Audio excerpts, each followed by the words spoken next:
प्रणाम। प्रश्न आया है कि गुरुजी, हमने बहुत सारी साधनाएं की, बहुत सारा मंत्र जाप भी किया, परंतु हमें कुछ फल प्राप्त नहीं हुआ। उन मंत्रों में हमें सफलता नहीं मिली, हमें हमेशा असफलता ही मिली। इसका कारण क्या हो सकता है?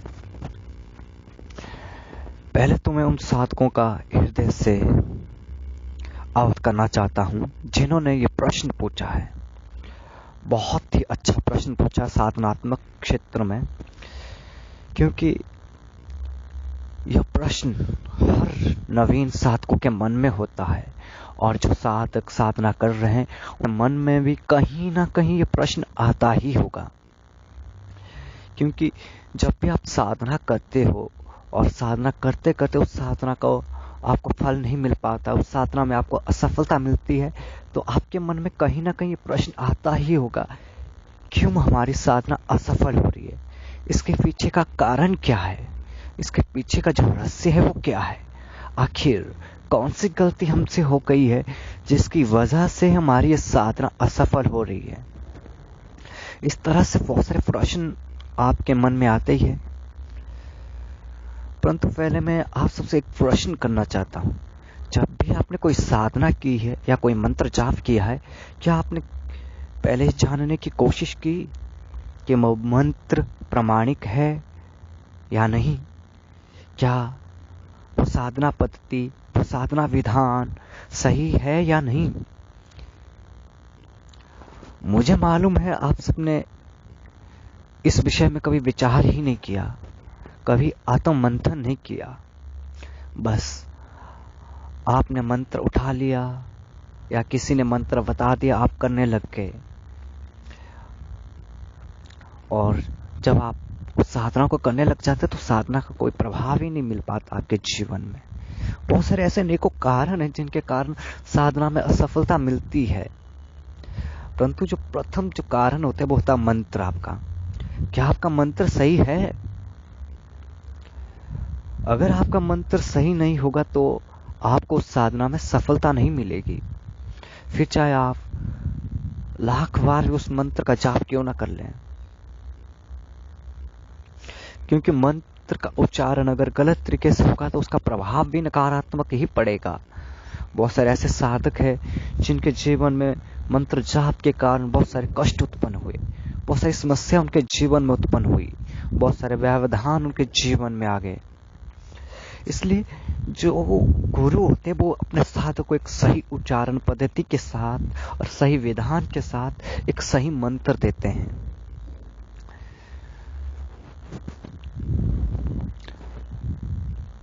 आजकल तो साधनाओं का ट्रेंड चला है, आप ट्रेंड के साथ बह रहे हैं, समय की गति के भाव से बह रहे हैं, ये बहुत अच्छी बात है।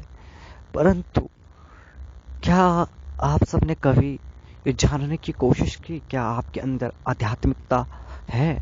क्या आपके अंदर आध्यात्मिक शक्ति का संचार है या नहीं? क्या आपके अंदर साधनात्मक शक्ति का संचार है या नहीं? गौर करना, कभी आत्म मंथन कर लेना, क्योंकि जब तक आपके अंदर आध्यात्मिक शक्ति का संचार नहीं होगा, साधनात्मक शक्ति का संचार नहीं होगा, तब तक आपको साधना में सफलता नहीं मिलेगी। आप साधना क्षेत्र में आगे नहीं बढ़ पाओगे। साधना क्षेत्र के लिए आवश्यक जो है वो है आपके अंदर आध्यात्मिक शक्ति का होना। क्या कभी आपको यह महसूस हुआ आपके अंदर आध्यात्मिक शक्ति है? अगर जिस साधक के अंदर आध्यात्मिक शक्ति नहीं है, वो साधक साधना क्षेत्र में आगे नहीं बढ़ पाएगा। उससे पहले अपने अंदर की आध्यात्मिक शक्ति को खोजना पड़ेगा, उसे जगाना पड़ेगा, तभी जाकर वो साधना क्षेत्र में आगे बढ़ सकता है। और रही जो प्रश्न है, अब मूल प्रश्न पे आते हैं, जो प्रश्न साधकों ने पूछा है, असफलता का कारण। प्रथम तो असफलता का कारण यही है कि आपका मंत्र सही है या नहीं, आपका जो साधना विधान है वो सही है या नहीं। क्योंकि मंत्रों का बारे में बहुत सारे ऐसे गुप्त रहस्य है, बहुत सारे ऐसे गोपनीय बातें हैं जिनको सार्वजनिक नहीं किया जा सकता है, जिनको यूट्यूब में नहीं बताया जा सकता, जिनको अधिकतर गुरुओं ने बताने की कोशिश नहीं की। मंत्रों का क्या है कि जो मंत्र होते हैं, पहले तो ये जानना बहुत जरूरी होता है जो साधक जिस मंत्र को कर रहा है, क्या वो मंत्र उसका मित्र मंत्र है या शत्रु मंत्र है। अगर मित्र मंत्र होगा तो उसे सफलता मिलेगी, उसे उस मंत्र का प्रभाव मिलेगा, उस मंत्र का लाभ मिलेगा। अगर शत्रु मंत्र हुआ तो उसके जीवन में बहुत सारे कष्ट आ जाएंगे, बहुत सारी समस्याएं उत्पन्न हो सकती है। और उसके बाद जो आता है वो आता साधना विधान। जिस पद्धति से तुम कर रहे हो, जिस विधान से तुम कर रहे हो, क्या वो विधान प्रामाणिक है, क्या वो विधान सही है। अगर विधान सही नहीं होगा तो आपकी साधना असफल हो जाएगी, आपको साधना में सिद्धि नहीं मिलेगी, आपके मंत्र में शक्ति नहीं आएगी, वो ताकत नहीं आएगी, वो क्षमता नहीं आएगी। और जब वो क्षमता नहीं आएगी तो आपका मंत्र फलीभूत नहीं होगा, आपको मंत्र का लाभ नहीं मिल पाएगा, आपका मन हमेशा विचलित ही रहेगा। अब जो तीसरा कारण आता है वो है स्थिर मन। अधिकतर क्या होता है, बहुत सारे साधक साधना करने तो बैठ जाते हैं, मंत्र तो मिल गया, विधान भी तो मिल गया, अब साधना करने बैठने की बारी जो आती है, जब आप साधना करने बैठते हो तो आपका मन विचलित होता है, स्थिर नहीं रह पाता है। इधर आपके मुख से मंत्र जाप चल रहा है, माला घूम रही है, मन में विचारों की उथल पुथल चल रही है, मन कहीं और भटक रहा है, मन कभी कुछ और ही सोच रहा है, मन कभी कोई दूसरी दुनिया के ही स्वप्न बुन रहा है। और जब मन स्थिर नहीं होगा तो साधना में सफलता कैसे मिलेगी। क्योंकि सिद्धि का प्रथम जो ध्येय है वो है तन मन से पूर्ण एकाग्र होकर मंत्र पर ही ध्यान केंद्रित करना। आपके पूरे रोम रोम में मंत्र ही गुंजयमान होना चाहिए, आपका पूर्ण ध्यान, पूर्ण मानसिकता जो है वो मंत्र पर ही स्थिर होनी चाहिए। जब तक आपका मन स्थिर नहीं होगा तब तक आपको साधना में सफलता भी नहीं मिल पाएगी। भले आप 100 माला कर ले, अगर आपका मन स्थिर नहीं है तो आपको उस माला का जाप का कोई फायदा नहीं है, कोई लाभ नहीं है, वो बस आपके समय की बर्बादी है। और दूसरी तरफ वो साधक होते हैं जिनका मन बिल्कुल मंत्र पे ही रटा रहता है, मंत्र में ही रमा रहता है, और उनका एक मंत्र ही आपकी 100 माला के बराबर हो जाता है, एक मंत्र उच्चारण उनके 100 माला के बराबर का जाप हो जाता है। इस बात को बड़ी गौर से समझना और बड़ी गंभीरता से अपने जीवन में उतारना कि साधना में एकाग्र होना जरूरी है, स्थिर मन का होना बहुत ही आवश्यक है। और जो चौथा कारण आता है वो होता है आध्यात्मिक स्थल या आध्यात्मिक साधना कक्ष। क्या आप जहां साधना कर रहे हैं, क्या वो स्थान आध्यात्मिक ऊर्जा से परिपूर्ण है, क्या उस स्थान में आध्यात्मिक ऊर्जा का अंश है, क्या उस स्थान पर आध्यात्मिक ऊर्जा का वास है, क्या उस स्थान में आध्यात्मिक ऊर्जा प्रवाहित होती है।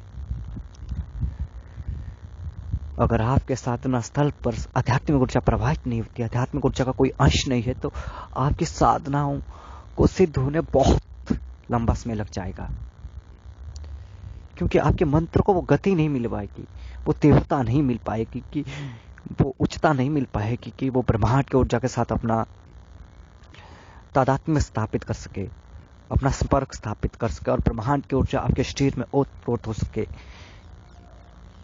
क्योंकि आप जब भी साधना करते हो तो वो मंत्रों की जो ऊर्जा होती है वो ब्रह्मांड में प्रवाहित होती है, और ब्रह्मांड से फिर वापस आपके शरीर के अंदर प्रवाहित होती है, आपके आध्यात्मिक विंदों के अंदर प्रवाहित होती है। और जब आपके आध्यात्मिक विंदों के अंदर साधना की शक्ति प्रवाहित होती है, मंत्र की शक्ति प्रवाहित होती है, तब आपके शरीर में परिवर्तन होने लग जाता है, आपके शरीर में करंट जैसा अनुभव होने लग जाता है, आपके शरीर में जैसे बिजली जैसी दौड़ने की आवाज अनुभूति होने लग जाती है, आपके मन में बहुत सारे विचित्र विचित्र स्वप्न दिखाई देने लग जाते हैं, बहुत सारी आकृतियां दिखाई देने लग जाती है, और आपके मन में बहुत सारे ऐसे शुद्ध विचार आने लग जाते हैं जिनसे आपका जीवन का परिवर्तन होता है और आपका शरीर बिल्कुल से स्वस्थ हो जाता है। ये सब चीजें बहुत जरूरी है साधना क्षेत्र में, इन सब चीजों का ध्यान रखना बहुत ही आवश्यक है, तभी साधना क्षेत्र में आगे बढ़ पाओगे, तभी आपको सफलता मिल पाएगी, तभी आपको कामयाबी मिल पाएगी। अन्यथा आपका समय बर्बाद होगा। आप चाहे फिर 1.25 लाख जाप कर लो, 5 लाख जाप कर लो, या 10 लाख जाप कर लो, या 11 लाख जाप करो, जब तक स्थिर मन नहीं है, आध्यात्मिक साधना स्थल नहीं है और सही मंत्र नहीं है, सही विधान नहीं है, तब तक आपको सफलता नहीं मिल पाएगी। इसके अलावा बहुत सारे अनेकों कारण होते हैं साधना में असफलता के, जिनके विषय में मैं आप सबको आगे बताता रहूंगा। परंतु अभी जो सवाल है उसी सवाल के अनुरूप मैं बता रहा हूँ। कोई भी साधना करो, पहले मंत्रों के बारे में जानकारी हासिल कर लो, ज्ञान हासिल कर लो, उसके बारे में सोच समझ लो, विचार लो, आत्म मंथन कर लो कि वो मंत्र शत्रु मंत्र है या मित्र मंत्र है, क्या वो मंत्र आपके लिए लाभप्रद है या हानिप्रद है, क्या वो मंत्र आपको सिद्धिदायक है या असिद्धिदायक है, इत्यादि जो भी विशेष तथ्य होते हैं साधना के, उनके विषय में आप विचार विमर्श कर लो, उनके विषय में आप सब जान लो, समझ लो, तभी आप उस मंत्र का जाप करो। ऐसे आपाधापी में मंत्र जाप मत कीजिए, क्योंकि उससे आपके जीवन में समस्याएं ही उत्पन्न होगी और आप परेशान ही होंगे। फिर आप मुझे बताते रहिए, गुरुजी हमने ये साधना की, तो साधना करने से हमें ये हो रहा है, वो हो रहा है, हमारे जीवन में ये समस्या आ गई है, अब इससे कैसे निकला जाए। सही मंत्र, सही विधान, सही साधना क्षेत्र और एकाग्र मन, ये साधना क्षेत्र में बहुत जरूरी है। इन्हीं से ही सफलता मिलेगी। जब तक इन सब चीजों के बारे में आप विचार विमर्श नहीं करेंगे, आप आत्म मंथन नहीं करेंगे, आप समझेंगे नहीं, तब तक आपको साधना में सफलता नहीं मिलेगी। आप चाहे कितने भी प्रयास कर लो, आप चाहे कितने भी मेहनत कर लो, आपकी मेहनत निरापद रहेगी, निराधार ही रहेगी, असफलता आपकी ही कदम चूमेगी। सफल होने का एक ही मंत्र है, एकाग्र मन, उच्च आध्यात्मिक साधना स्थल और सही मंत्र, सही विधान और सही पद्धति। और सही मंत्र, सही विधान, सही पद्धति आपको केवल गुरु ही दे सकता है, एक सिद्ध साधक ही दे सकता है, एक सिद्ध तांत्रिक ही दे सकता है, एक सिद्ध योगी ही दे सकता है। और रही साधनात्मक क्षेत्र की बात, साधनात्मक क्षेत्र जो है नदी तट है, जो स्वच्छ नदी तट है, जैसे गंगा क्षेत्र हो गया, गंगा नदी हो गई, यमुना नदी हो गई, इत्यादि स्थानों पे आप साधना करो। या उच्च पर्वतीय क्षेत्र जो हुए, जहाँ पे वृक्ष हो और औषधीय पौधे हो, औषधियाँ हो, जड़ी बूटियाँ हो, उन स्थानों पे आप साधना कीजिए, क्योंकि वहाँ पर जो ऊर्जाएं व्याप्त है वो उन औषधियों की शक्तियाँ हैं, उन जड़ी बूटियों की आध्यात्मिक शक्तियाँ हैं, जो आपकी साधनाओं में तीव्रता लाएगी, आपके मंत्र में तीव्रता लाएगी, आपके अंदर आध्यात्मिक ऊर्जा का विकास करेगी। इसलिए आप सबने देखा होगा, तंत्र शास्त्रों में कहा गया है कि आप जब भी साधना करें, आप या तो नदी क्षेत्र का वर्णन आता है, या पर्वतीय क्षेत्र का वर्णन आता है, या तो शिवालय का वर्णन आता है, या तो देव मंदिर का वर्णन आता है, या देवी मंदिर का वर्णन आता है, या तो गुरु आश्रम का वर्णन आता है, या गौशाला का वर्णन आता है। ऐसे जो क्षेत्र होते हैं उनमें आध्यात्मिक शक्ति का वास होता है, आध्यात्मिक शक्तियों का अंश होता है। वही आध्यात्मिक शक्ति आपकी साधना में तीव्रता लाती है, आपके मंत्र को उस देवता तक पहुंचाती है, उस शक्ति तक पहुंचाती है, और उसके बाद ही वो शक्ति आपके मंत्रों के वशीभूत होकर आपके समक्ष प्रकट होती है और आपके जीवन को खुशियों से भर देती है, आपके मंत्र को सिद्धिप्रद बनाती है। आप सबने, बहुत सारे साधकों ने साधनाएं की होगी, असफल रहे होंगे। विचार करना मेरी इन बातों पर, आपको अपना जवाब स्वयं मिलेगा, अपने अंदर से मिलेगा। नमो भगवती।